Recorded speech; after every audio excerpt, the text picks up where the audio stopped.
10 years gets really interesting because 10 years right now is light years. We will have photorealistic virtual reality to the point where if you put on the headset, you won't even know it's not real. You have to remind yourself. Mm-hmm. I'm saying it because I look at the historical trend and the progress. Virtual reality headsets and their development and their progress is following the same line as the iPhone has been following. Go and look it up online. So you might think VR failed because we still only have 400 million headsets out there. 400 million today? That's 4 billion in 5 years. That's going to be 8 billion in 10 years. And when we have that kind of level of volume and that level of customer interest, then that brings a lot of money. We'll probably have the first people walking around with Elon Musk Neuralink chip that basically just projects it straight into their brain. But 10 years from now, I guarantee you that there will already be people that literally have a kind of Neo Matrix style jacket in kind of Matrix experience, hands down.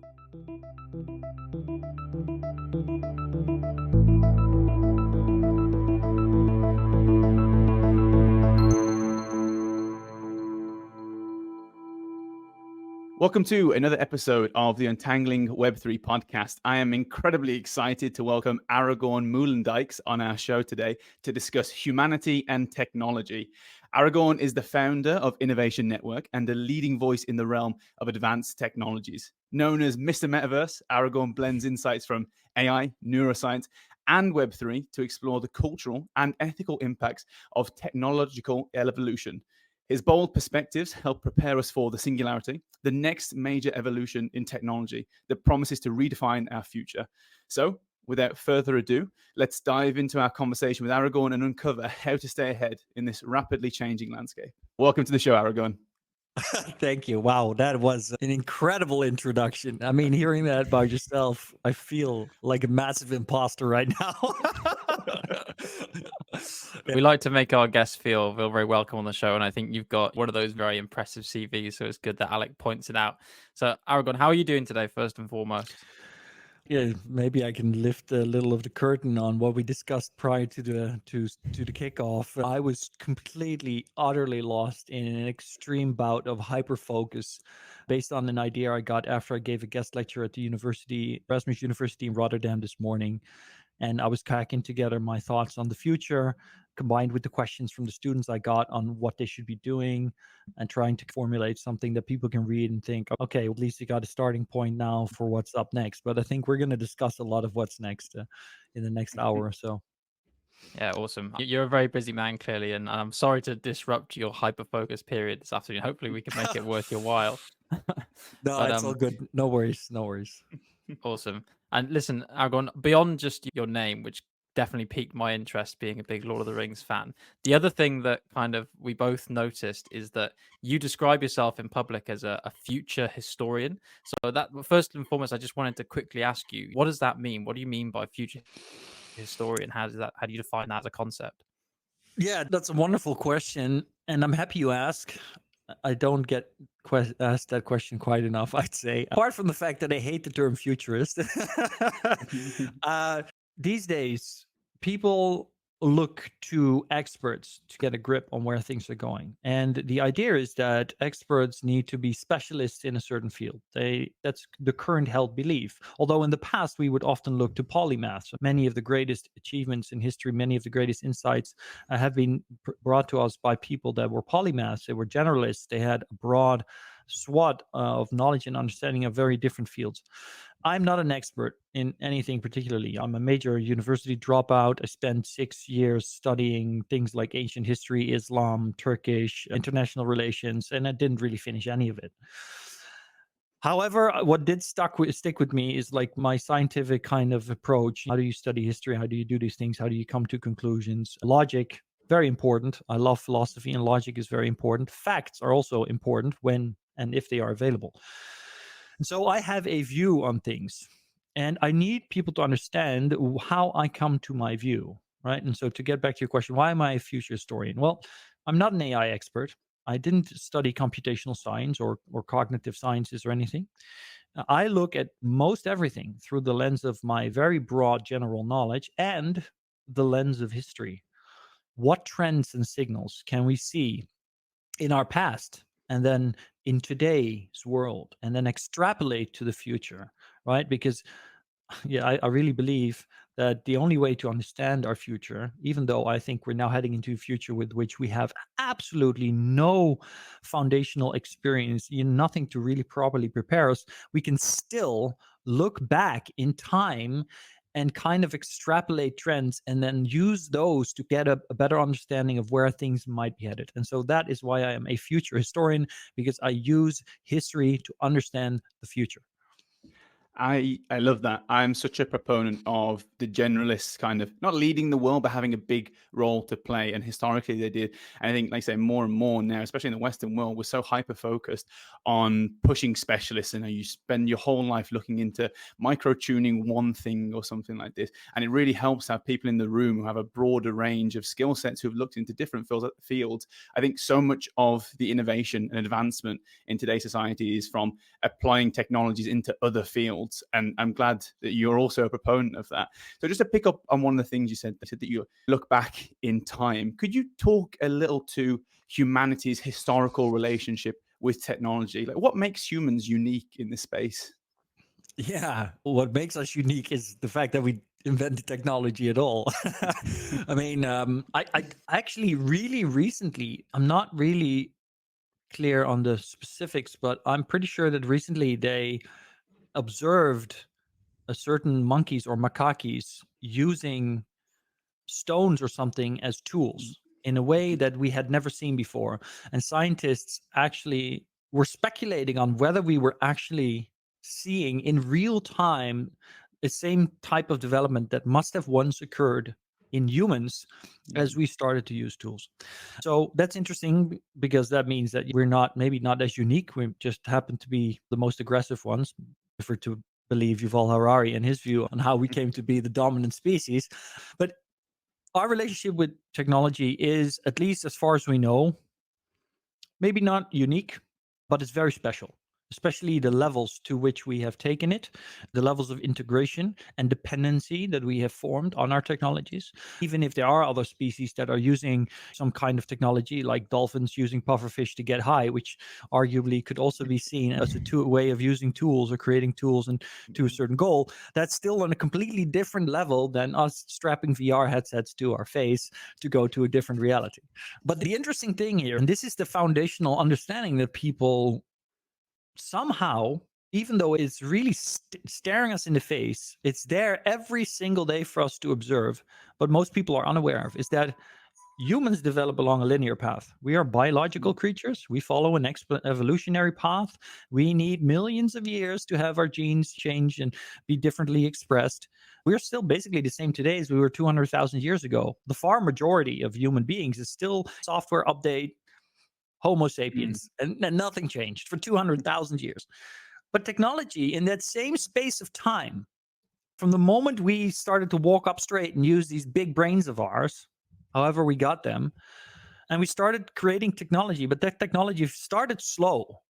But now we're suddenly at a tipping point. 99.9% of all human technology and science was created, invented, thought up in the last 250 years. That means that was the last 0.1% of all of human history, where we did 99.99% of all technology. And that trend is continuing. There's no indication that is stopping or changing. So what does that mean for our future? Who knows? I think it means we have no idea what's around on the horizon, to be honest. We can't possibly imagine it. We can't imagine what's coming, but we can take a moment to acknowledge this trend and to ask ourselves what it means, and to ask ourselves also how it affects human society. And when I ask people, so what was life like for your grandparents or your great grandparents, right? They usually have some inkling of an idea. But then when I ask them, so what do you know about your ancestor 500 years ago? They usually don't know much, but they are happy to say, well, they were probably living in a world where they only had horses, maybe a cart. And when people killed each other, it was with a knife or a sword, and everybody ate bread. And they probably didn't even have potatoes yet at that time in Europe. And that's it. And then if I ask them, what was life then for your even greater ancestor 1,000 years ago? And then they're like, probably more or less the same. And this is what Yuval Harari talks about in his book as well, Sapiens. For most of human history, life changed at a very slow pace. And then suddenly in the last 250 years, things started speeding up to the point where now us three are here on the internet in a digital realm, speaking to each other as if we were in the same room, looking at each other, seeing each other's faces, hearing each other's voices, making a recording that is not even live, will be shown to other people in the future where they will experience it as if they were there, right? It's crazy. It's just crazy. It's mind-blowing. And I think at some point when we can afford them, probably we'll be trying to do an episode with Apple VR headsets as well, right? The Vision Pro. But one thing that really caught my eye that you said, that again, I really like this characterization of where are we on the hockey stick of technological evolution. You mentioned the monkeys they observed. I think they were creating medicine out of plants, and it was applying it to itself. That was fascinating for us to see. And you think that's maybe considerably further to the left of the hockey stick, but we are several paces on. So one of the things that I've seen people talk about is Moore's law, right? As one of these exponential things, these hockey stick kind of growth curves. And that seems to be driving a lot of technological advancement. So can you quickly go over what is the significance of Moore's law? What is it exactly as well? Because we haven't defined it necessarily on the show before. And then how does that impact our experience of technology as humans? Yeah, of course. Purely technically, we're cheating with this whole claim that Moore's law keeps going and going, right? Because technically Moore's law is actually, it has seen incredible diminishing returns. But to understand that, maybe I should cover it first. Original Moore's law was conceived by a man called Moore, obviously. I think it was he the CEO of Dell or Hewlett Packard? I always mess up which one it is. Anyway, it doesn't matter. Point is, he said every 18 months, basically, we double the amount of transistors that we can fit on a die or for a chip, right? So a computer chip, every 18 months, double the amount of transistors, and therefore we double the amount of compute. Today, we're basically living in Moore's Law 2.0 because we're no longer doubling the amount of transistors on the chip.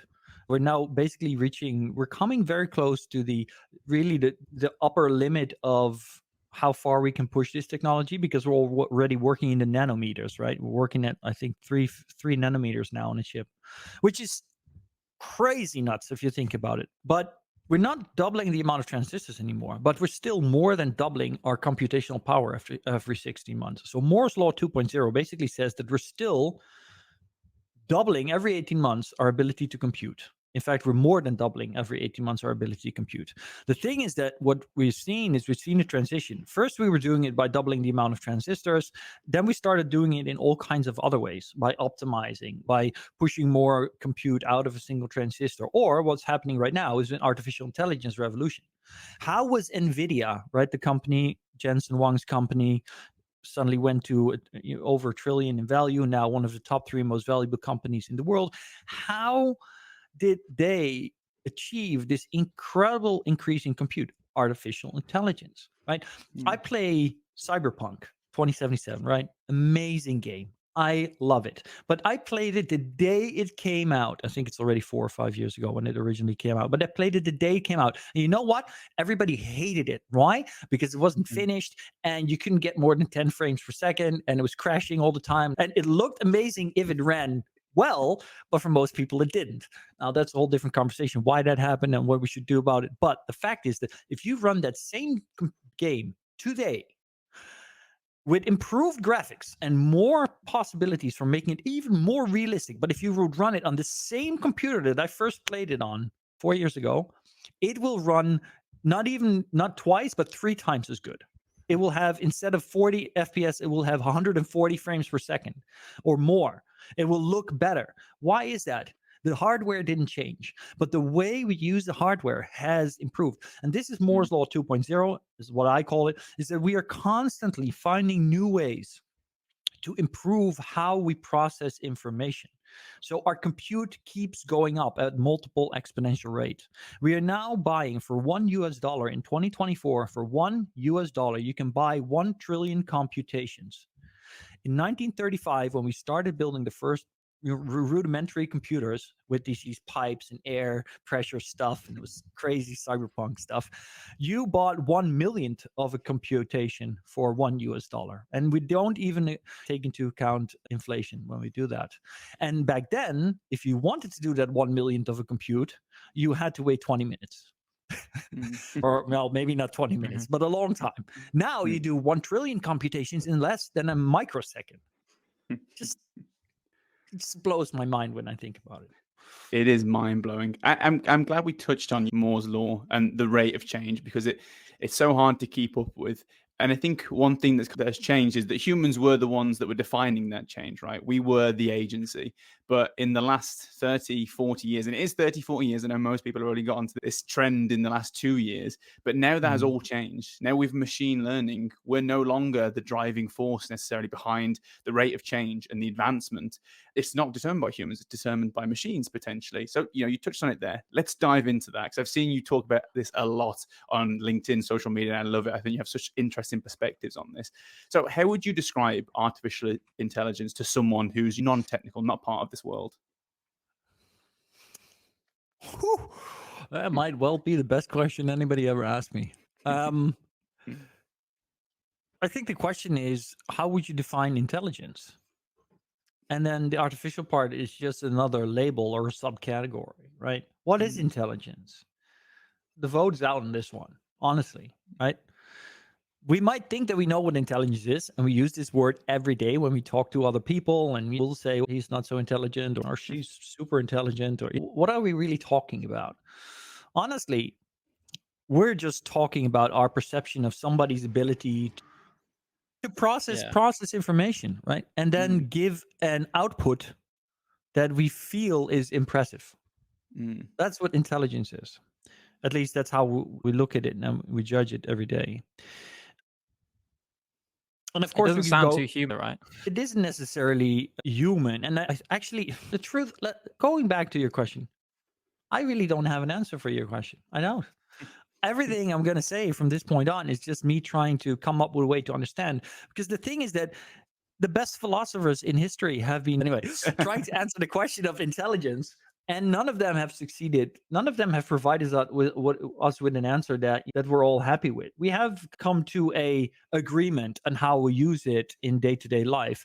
But if you open any book on philosophy or cognition, nobody agrees. I've been saying a lot for the last 2 months with the rise of ChatGPT. I've seen, of course, the proponents online, of which arguably I am one, that believe that we are heading towards an intelligence explosion and a singularity. And I do realize that, let me say that differently. I am not entirely sure what that looks like, but I know that most of the people that believe that also believe that intelligence resides solely in the brain. I'm not sure on that one. I honestly am not. But that would bring up the question, if it doesn't solely reside in the brain, how are we ever going to simulate that in a computer? And then we get to your question, artificial intelligence. What is artificial intelligence? And there's many scientists, many really intelligent people that keep arguing that it is impossible to do that. But the funny thing is, they never argue that it's impossible, because intelligence is not something that doesn't reside solely in the brain, but might reside in our entire bodies or be part of our shape or form. Most of them argue it's not possible because there's something wrong with the models. They'll say it's intractable. We don't have to compute to simulate real intelligence. Or they'll say we need quantum computing for that. It's a quantum process. Honestly, I can't be sure. And like I said before, I'm not actually a scientist. I know a lot about what a lot of these people are saying, and I have some measure of understanding. And compared to your average person in the street, I might be considered an expert. But honestly, I know jack about it. What I do know is that I see signals. When I see generative AI create a video of wolf pups that multiply suddenly without any real reason, I don't see an intelligence that or a software product that is malfunctioning. I see the imagination of a nascent intelligence that doesn't understand the difference between physical reality and imagination. I see a computer dreaming. I see androids dreaming of sheep. And so, what is intelligence? Ultimately, I believe that at the very core, we are just algorithms. And our only goal in this world is to increase entropy. And so intelligence is just one way of increasing entropy. And that's all there is to it. And probably it's an effective and efficient way of increasing entropy, looking at what we're doing to this planet. Yeah, I love that. And I think it's a refreshing perspective that most people wouldn't. We'll try and give you a single line answer on what intelligence is. And I think that's why I love the topic of AI, because it really transcends just technology and just philosophy. And it's like so much bigger than both. And when me and Jack did a whole 2-hour episode on AI, it started off from the technology side and we quickly went down the rabbit hole of philosophy. It's like, what is intelligence? Like, why is it impossible to imagine a world where computers can simulate humans to the nth point that they are indistinguishable from humans? And at what point are they not humans? Like, it's really difficult to get there. So just to pick up on one of the points you talked about, you see this intelligence explosion happening. Hard to know whether that's good or bad. I've seen, like, in a few posts you've done, you've talked about AI as humanity's final invention. What do you mean by that? Yeah, final invention. By the way, before we go on, I want to correct myself. Gordon Moore was, of course, CEO and co-founder of Intel. Just in case people want to go, he doesn't know what he's talking about. I had to look it up, of course. ChatGPT was very obliging. Yeah, the final invention. I think it's important to stress that I don't necessarily mean that we will not create any new technologies after AI. In fact, I think we're going to create many. But I don't think we will be creating them as being Homo sapiens.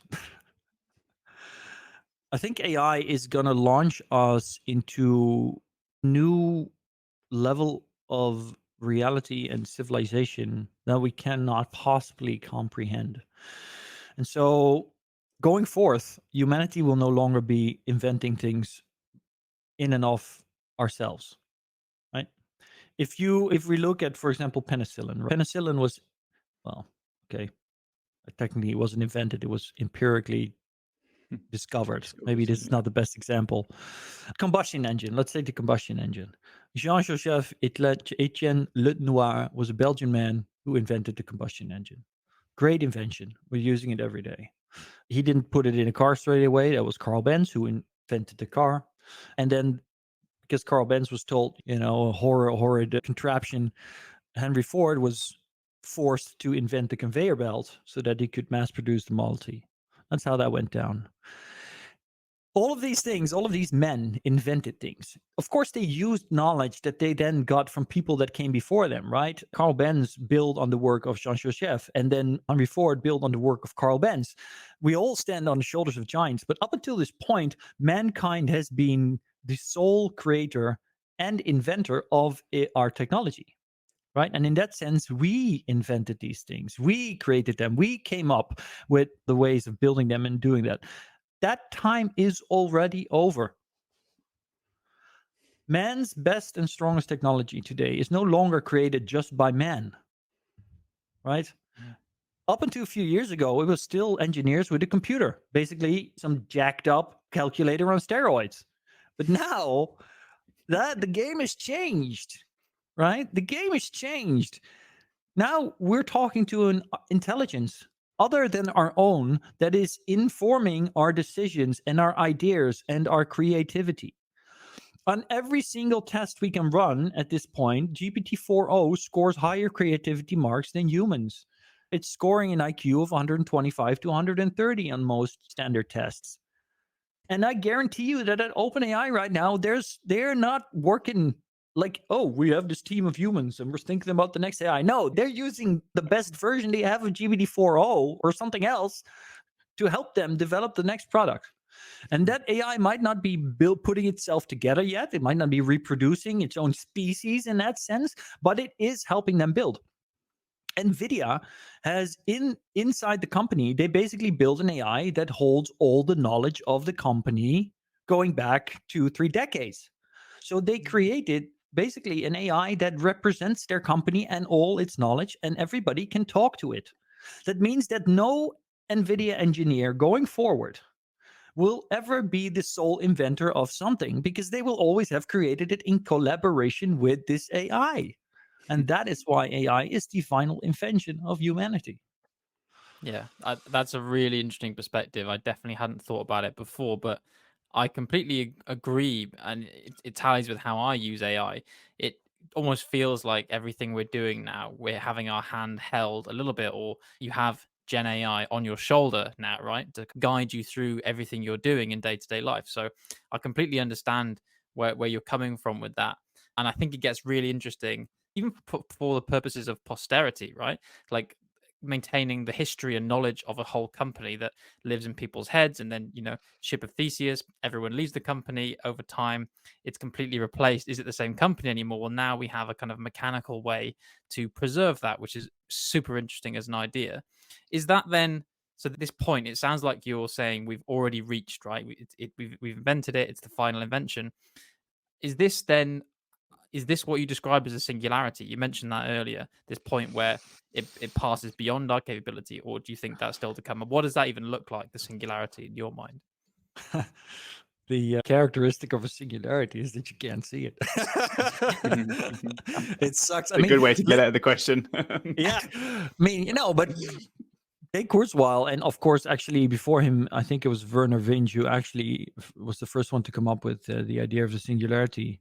They took that as a reference to a physical singularity in space, a black hole that has such massive gravity that it sucks in even light itself, and therefore nothing can escape it, and we cannot see beyond its event horizon. Right? This is literally why they choose that word to describe that future. And so don't get me wrong, I love to fantasize about it. I love to think about how all three of us are gonna live at least 500 years or 1,000, and maybe we'll have our consciousness copied onto a chip. And sometimes I lie awake at night and I wonder how will I make sure that consciousness is me and not just a copy of me? And how would I know if that consciousness wakes up and says he's me and thinks he's me and I'm dead? Does that work? I love Star Trek, but I never trusted the transporter, man. Like whenever they said beam me up, I was like, oh my God, all these people are dying. That's not you. That's definitely not you. It's actually funny. Thing is, I think in Enterprise there is one person who is afraid to take the transporter and always takes a shuttle because they're still convinced that it kills you. And then they actually tackle the topic, but they say, yeah, we proved that it doesn't. Yeah, okay, right. You were talking about the event horizon. I think one of the quotes I saw from that book was like within 30. He predicted this in 1993, wasn't it? Werner Vinge. It was like within 30 years we will have, what was it? The technological means to create a superhuman intelligence, and something like shortly after the human era will be ended. Like kind of dystopian. Yeah, exactly. Werner Vinge, Ray Kurzweil, singularity. The idea is that our technological progress speeds up to such a point where it is impossible for us to imagine what it will create, how our civilization will look, what our daily lives are like. And look, I love to fantasize about it and think about it. And I think that many of the things that we consider absolute science fiction today will become real. I also think that some things that we consider staples of technological futures will never become a reality. For example, I don't think that we will ever travel beyond our own solar system in a biological body into space. I don't think it's ever going to happen. And if we do, then it will only be through some kind of black hole or some space jumping technology like you see in Foundation from Isaac Asimov, where you literally jump from one star galaxy to another, or like in Elite Dangerous, right? But I honestly, I highly doubt that will ever happen. I just don't think, because the progress of our technological prowess will be such that we will be able to completely replace our biological bodies by something that will be far superiorly suited to space travel, right? Why would we take these, and Ray Kurzweil, by the way, also believes it, why would we take this frail biological body that cannot stand anything over standard radiation on Earth and try to take that into space and wrap it up in complicated things if we can just transfer our consciousness, or better yet, make an AI, put it in a body, send it out, give it some quantum entangled Wi-Fi capabilities, and just talk to that thing while it's out there, make it or whatever, something like that. So I think, yeah, I have no idea. It's hard, It's gonna like you be said early gonna be on, crazy. it's so hard to know what will be possible, though. If you take technology from today and showed it to someone 100 years ago, like they would think it was magical witchcraft, right? But you are right. There's certain physical limits you think surely they can't be broken. But like even this whole spiel on entanglement, which is like kicking off right now with quantum, I'm not saying that's a route to do that, but it's like the possibilities there are interesting, even though we don't have a Oh, clue what it means practically. I do think, look, I am a big fan of Arthur C. Clarke's laws, right? Mhm. And all three of them are just amazing. You guys will have to correct me because you probably have some ChatGPT there, but I'm just going to try and do this off the top of my head. But Arthur C. Clarke's, I think it's his first law is if any distinguished scientific gentleman says that something is possible, he's probably right. But when he says something is impossible, he's most probably wrong. I love that because I believe that the idea that something is impossible is merely a limitation in terms of your understanding and your not available data or knowledge, right? Mm. I don't think that anything is truly impossible in our universe. We just haven't figured it out yet. And if we go, and then again, coming back to my future historian thing, if we go back in history, that's literally what's happened every single time. People told Leonardo da Vinci that you can't fly because we're heavier than, didn't even know we had air yet. They hardly knew about molecules. What did we do? The Wright brothers, 100 years ago, flight. Ta-da! And then we went to the moon. Crazy stuff. When I think it was actually, is this in the movie Oppenheimer? I'm not sure.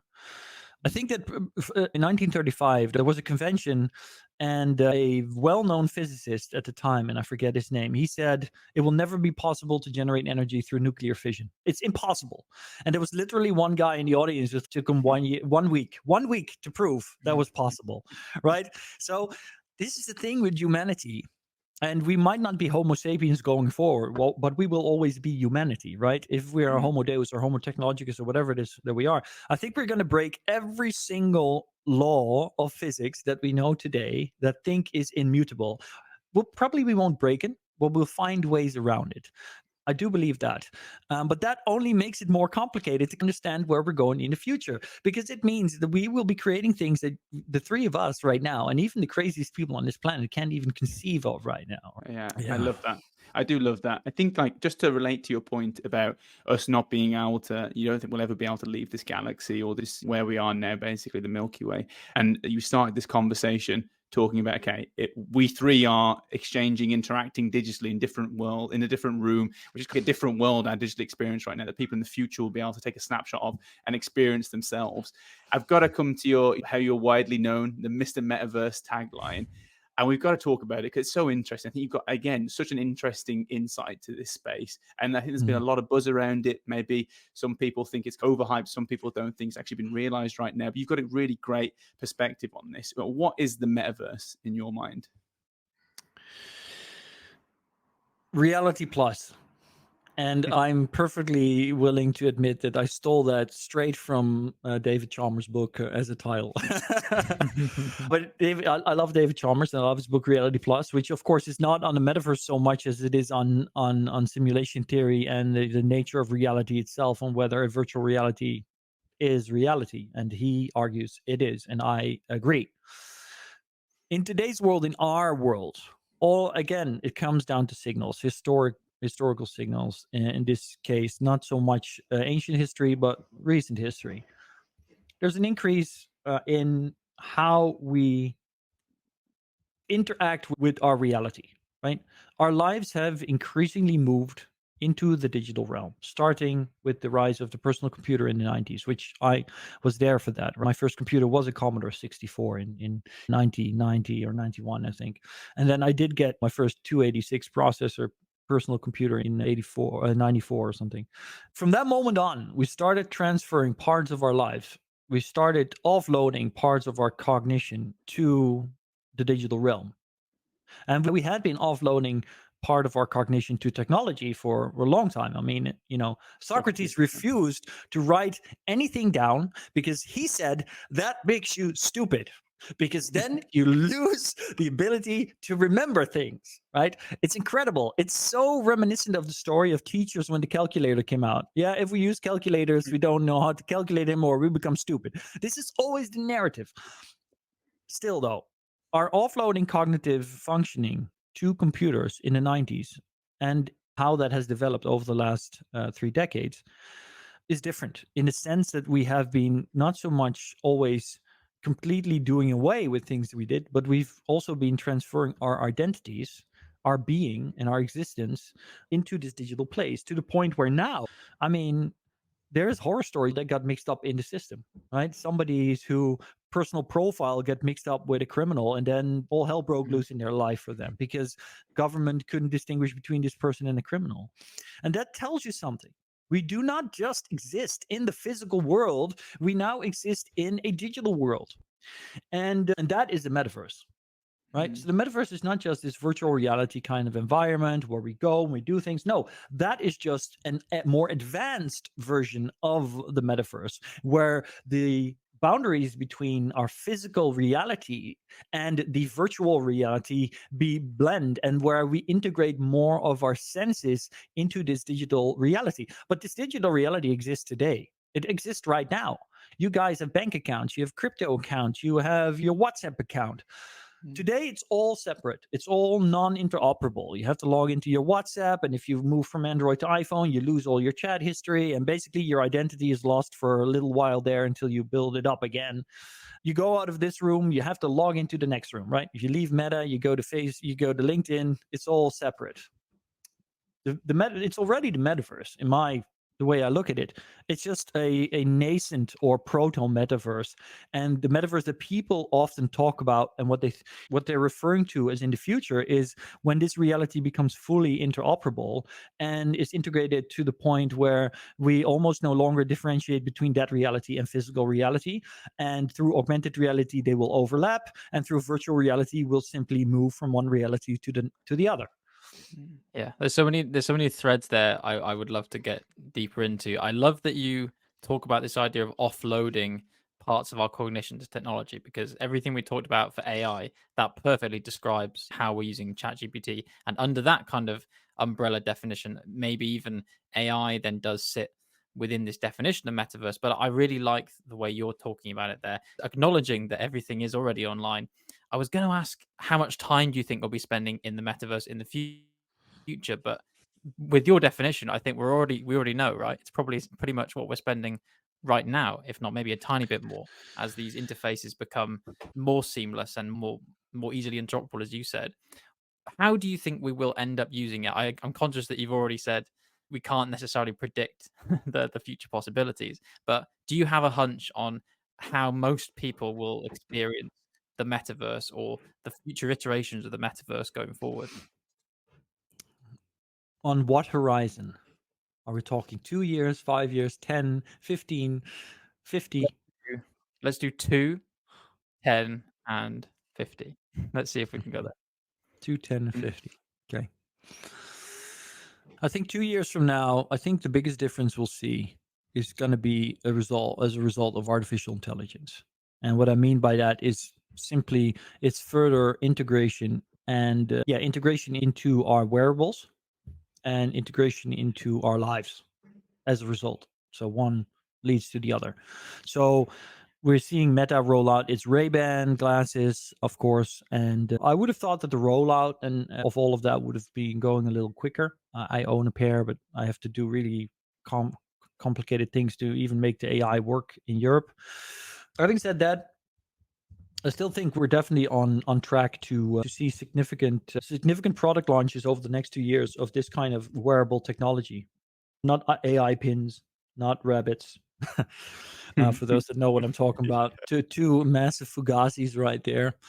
But I think that things like Meta glasses will become a thing, and I wouldn't be surprised if Apple at some point jumps in on that. Although I think they completely lost the AI race altogether already, but that's a different conversation.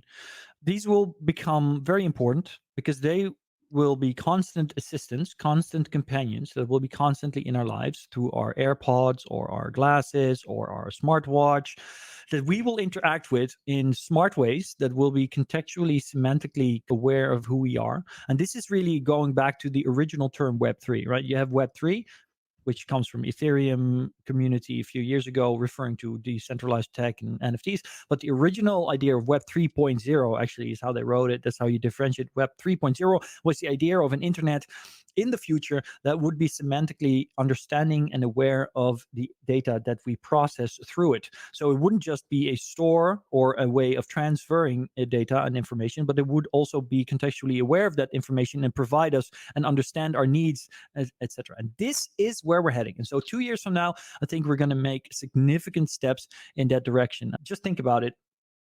All new smartphones coming out will have neural chips, right? So they will all be running AIs. So the rate at which this is going to be rolled out and integrated in every piece of software is going to be crazy. It's just basically every video or photo editing app you have on your phone now has generative AI in it, right? In less than 2 years. There's not a single one almost that doesn't. The same is going to happen, but that's going to happen for every other piece of software that you own. And there's probably going to be some way how all of this AI is going to be tied together. So that means that you'll have an artificial digital assistant that understands you and that is guiding you through life and is augmenting your reality through your earphones and ultimately through augmented reality. Company Creel in Switzerland, I want to give a shout out. They've developed holographic lenses that literally fit into the pair of glasses like Alec is wearing, and they can project into your eyes a digital image that's overlaid on top of reality. Now, those will not be available. They will not be worn by 4 billion people in 2 years from now, but certainly by 100 million, right? And from there, it will exponentially increase. So that's a 2 year. 10 years gets really interesting because 10 years right now is light years. Light years. For one, 10 years from now, we will have photorealistic virtual reality to the point where if you put on a headset, you won't even know it's not real. You have to remind yourself. I know that a lot of people will say, technically, there's a lot of big obstacles simply in how we create the light and the screens and the projections and all of that. Doesn't matter. We got AI now. It's going to be fixed. I know this sounds crazy and people will like, Aragorn, you can't say that. You're just dismissing everything. No, but it's going to go that fast. And I'm not saying this to be funny. I'm saying it because I look at the historical trend and the progress. Virtual reality headsets and their development and their progress is following the same line as the iPhone has been following. Go and look it up online. So you might think VR failed because we still only have 400 million headsets out there. 400 million today? That's 4 billion in 5 years. That's going to be 8 billion in 10 years, probably more than 8 billion, like multiple that, and when we have that kind of level of volume and that level of customer interest, then that brings a lot of money, that brings development, and that will speed the whole thing up. So we'll have super photorealistic virtual reality. We'll probably have the first people walking around with Elon Musk Neuralink chip that basically just projects it straight into their brain. So maybe this will first just be for people that are vision impaired or maybe the billionaires. But 10 years from now, I guarantee you that there will already be people that literally have a kind of Neo Matrix style jacket in kind of Matrix experience, hands down. Damn. That's scary stuff, but exciting to some people, I'm sure. That's what I mean. I think there's going to be a distribution of people, right, where some of this stuff is going to spark fears, but then for a whole bunch of people, especially anyone who's yet to be born, is going to be born into a world where a lot of the stuff is completely normalized and they'll just see the possibilities, I think, right? So what about that? What about that 50-year timeline? If 10 years is light years away, what's 50 years? What if I told you we're already living in a simulation? Let's just say, for the sake of the conversation, let's say that we found proof. It's impossible, right? It's absolutely impossible. But let's say, for the sake of this experiment, that I told you right now, we're living in a simulation. Do we know it's impossible? I would say, we don't know it's impossible. Actually, of course, there's different ways you can approach this. But if you take Nick Bostrom's probability kind of science approach, then the probability of us living in a simulation is far more likely than us living in a base reality. Yeah. Right? This is like trillions to one kind of level, right? Yeah. This is Nick Bostrom's book on simulation theory, and then consecutively Dave Chalmers. This is the only reason I started considering the existence of a creator. Not as a god, but as the next level up from here person who's running our simulation, who probably Some is just software eating, engineer some somewhere. software engineer eating popcorn in the next universe. Whatever. Can I say that? It's probably more like some 10-year-old kid has just got us for a Christmas present and he's just playing with us in his front room. Like that's You got probably it. what I think it'll be more like. Excellent. You could be very well right. And if people enjoy this idea, I highly recommend you to watch The 13th Floor, which is a movie from 1999, the same year as The Matrix. There were a lot of great movies that year, and they all got massively overshadowed by The Matrix. But this one explores that kind of theme. Oh. But let's assume, going back to your question, right? What will virtual reality look like in 50 years? I think there will be simulations running day and night of persistent interoperable worlds that are absolute, complete, standalone universes. And there will be people in there that have basically chosen to live in there rather than in our physical reality.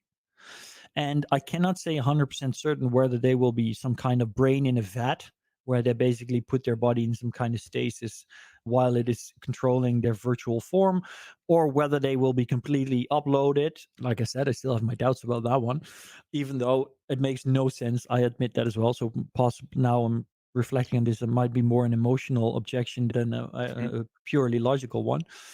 But yeah, that's what it's going to be like. And there will be people living in these worlds. And in fact, one of the possible explanations for Fermi's paradox, and for those listening, I expect most of them will have heard of Fermi's paradox, but it's the idea of why are we not seeing thousands of intelligent civilizations or the signals of those out there, or millions even, because the sheer statistical nature of the universe tells us that they should be there. So what's wrong? What's going on? Why is it so quiet out there? One of the possible explanations for Fermi's paradox is that all advanced civilizations come to a point where they realize that to traverse space, even though it might be possible for many of them, requires an incredible amount of work. I don't know how to call it, and resources. But they find that if you simply move your whole civilization to the edge of a black hole where time is sped up, and you have a faster compute, and you can basically build endless virtual realities, you can have a much higher quality of life and exist for what seems to be infinity, and you don't have to expand in a physical universe that poses all of these problems for you. So there's this theory that all of these advanced civilizations basically go into virtual reality. One thing I would just, as we're closing this episode, we've talked about a lot of things that to some people will seem very far field, right, out there stuff. Yeah. But it just goes back to your point earlier about the 99% of technological innovations happen in the last 0.01% of human civilization. We're that far up the hockey stick now that everything is going to come at us so fast that these things that might seem ridiculous to us could well be around the corner. But I think I'm sure we'll have to have you back on, Aragon, to talk through some of these maybe in a year's time. We're that much further up. But yeah, I don't want to take too much of your time today because I know you've got to get back to writing. So just to finish the episode, we always ask our guests two kind of standard questions. The first one I think you've already answered. We always ask in one sentence, what is Web3 to you? So I'm going to ask you, can you just do it in 4 or 5 words, like condensed? How would you best frame this? Oh my God, he really had to stick that to me with the 4 or 5 words. Already did that. That was 8 words. Web3 is the foundation for having the same freedom, rights, and structure in the virtual world that we have in the physical world. Wow. Does that make sense? Yeah. I think that was because you described it slightly differently earlier, but that is a really interesting way of putting it. I like that a lot. I think it covers a huge spectrum of the things we've talked about. So yeah, thank you for doing that. I appreciate it. I could see you counting the words in your head there, and I think that it's a useful exercise sometimes to go through. Okay, and then so the very final question, and you've name dropped lots of people, so I'm sure you'll have plenty to pick from. If you could pick from anybody in the world or from throughout history, or even if they could be a fictional person or a character, to sit down and discuss Web3 with, who would you pick and why? I think I would pick Arthur C. Clarke. And the reason I would pick him is that because if I would pick Leonardo da Vinci or Jules Verne, it would be too far away from their reality and even their imagination to have a decent conversation without first having to spend a year explaining it to them. But Arthur C. Clarke, although he was a visionary of the last century, and he was not here to see the real computer revolution and the internet, I think that he did foresee a lot of what's happening in the world today, and he really foresaw it in a time when even the most basic compute was still nascent, and he still had the visionary capabilities to understand where things were headed and to make these forecasts. And I would love to talk to him today because I think that he would still be able to understand where we're at now, but his lack of true in understanding would also give him maybe unique perspectives that might be valuable to us today. Because the problem with most of us today is that we're so zoomed in on the actual granularity of what we're trying to achieve that we completely start to close ourselves off to the infinite of possibilities that are out there that we might be open to if we just zoom out a little bit. I love that answer. And I think you're so right. I think you wouldn't have to spend 3 hours explaining that the detail of how we got here. He would pick it up and be like, yep, this looks like magic to me. I assume it's correct. It's probably very possible. But with Socrates or Plato, they'd be like, okay, explain exactly how we got there style. I think that would be a great dinner. And I'd love to be a fly on the wall for that one. Aragorn, this has been such a pleasure. I think most people's heads have probably exploded from the 50-year prediction. And they'll be thinking about, like tonight, they're just going to be thinking, am I going to be a brain in a vat in like less than 50 years? What does that even look like? Do I need a garden? But it's been such a pleasure, and I have learned so much. So thank you so much for joining us. I'm sure we're going to get you on the podcast again because it's been an absolute pleasure. And thank you for those listening wherever you may be, and join us next time as we untangle a little more of Web3.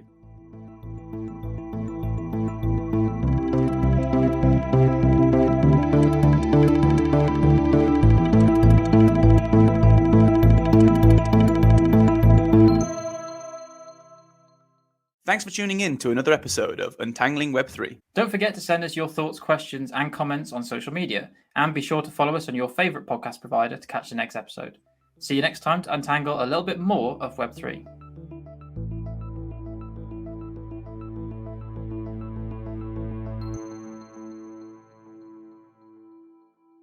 The views we express here are our own and do not reflect the views of our employers.